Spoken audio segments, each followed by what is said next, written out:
27 વર્ષ જેલમાં રહ્યા પછી જો નેલ્સન મંડેલા તે જ દેશ સાઉથ આફ્રિકાના રાષ્ટ્રપતિ બની શકે છે તો કંઈ પણ થઈ શકે છે. લંગોટ પહેરનાર માણસ જો તે જ દેશની કરન્સી પર છપાઈ શકે છે તો કંઈ પણ થઈ શકે છે. 8 વર્ષનો છોકરો એના ગામમાં છાપા વેચતા વેચતા જો એ જ દેશનો રાષ્ટ્રપતિ બની શકે છે તો કંઈ પણ થઈ શકે છે. એક માણસ જો આખી જિંદગી વ્હીલચેર પર બેસીને બ્રહ્માંડના રહસ્યો ઉકેલી શકે છે તો કંઈ પણ થઈ શકે છે. બાળપણમાં અંધારાથી ડરનારો એલન મસ્ક જો મંગળ પર નવી દુનિયા વસાવવાની તૈયારી કરી શકે છે તો કંઈ પણ થઈ શકે છે. એક છોકરાને મંદબુદ્ધિ કહીને શાળામાંથી કાઢી મૂકવામાં આવે છે અને તે જ છોકરો જો 1000 પેટન્ટ્સ પોતાના નામે કરી શકે છે તો કંઈ પણ થઈ શકે છે. એક college drop out Steve jobs જો એપલ જેવી કંપની ઊભી કરી શકે છે તો કંઈ પણ થઈ શકે છે. પોતાના ઘરના ગેરેજમાંથી ઓનલાઈન પુસ્તકો વહેંચતો એ માણસ આજે આખી દુનિયામાં દરેક વસ્તુ ઓનલાઈન વેચી શકે છે તો કંઈ પણ થઈ શકે છે. મહાભારતમાં સ્વયં શ્રી કૃષ્ણ કહે છે કે સમગ્ર સૃષ્ટિમાં માત્ર મનુષ્ય અવતાર એવો છે કે જે જેવી રીતે ધારે તે રીતે પોતાની જાતને ઊંચે ઉઠાવી શકે છે,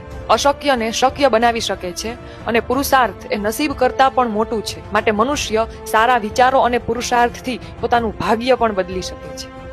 જય શ્રી કૃષ્ણ.